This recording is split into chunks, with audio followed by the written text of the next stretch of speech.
শীত নামলেই গ্রামের চেহারাটা একদম বদলে যায়। ভোরের দিকে চারপাশে ঘন কুয়াশা, দূরের গাছপালা পর্যন্ত দেখা যায় না।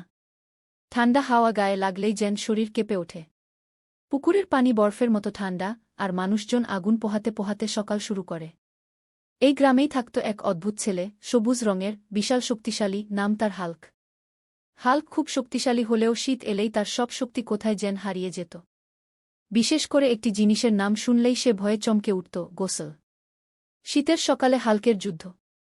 প্রতিদিন ভোরে মোরগ ডাকার সঙ্গে সঙ্গে হাল্কের মা ডাক দিতেন, হাল্ক, ওঠ বাবা, স্কুলে যেতে হবে। আগে গোসল কর।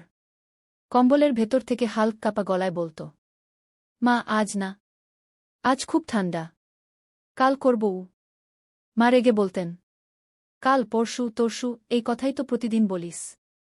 হাল্ক মনে মনে ভাবত, এই ঠান্ডায় গোসল মানে নিজের হাতে শাস্তি নেওয়া। সে কল্পনা করত ঠান্ডা পানি গায়ে পড়তেই সে জমে বরফ হয়ে গেছে, দাঁত ঠকঠক করছে, আর সে চিৎকার করছে, বাঁচাও, আমি বরফের হাল্ক। এই ভয়েই সে দিনের পর দিন গোসল এড়িয়ে যেত। গোসল না করার ফল, 1 দিন 2 দিন 5 দিন, অনেক দিন কেটে গেল।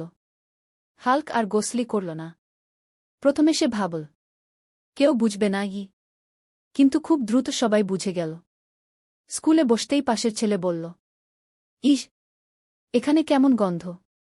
আরেকজন বলল, হাল্ক, তুই কি গোসল করিস না? হাল্ক চুপ করে থাকল। তার মুখ লাল হয়ে গেল, সবুজের ভেতরেও লজ্জা দেখা যাচ্ছিল। পাখিরা আর তার জানালায় বসে না। কুকুর দেখলেই দূরে সরে যায়। তার ছোট বোন নাক চেপে বলল, ভাইয়া, তুমি একটু দূরে থাকো।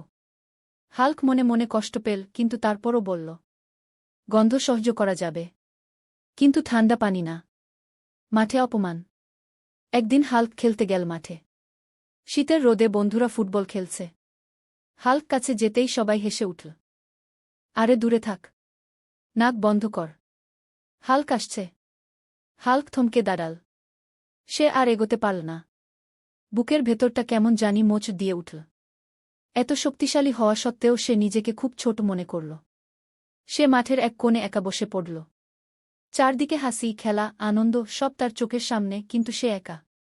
দাদির বুদ্ধি। সন্ধ্যায় বাড়ি ফিরে হাল্ক খুব চুপচাপ ছিল। তার দাদি সব বুঝে ফেললেন। তিনি ধীরে ধীরে হাল্কের পাশে বসলেন। দাদি বলল,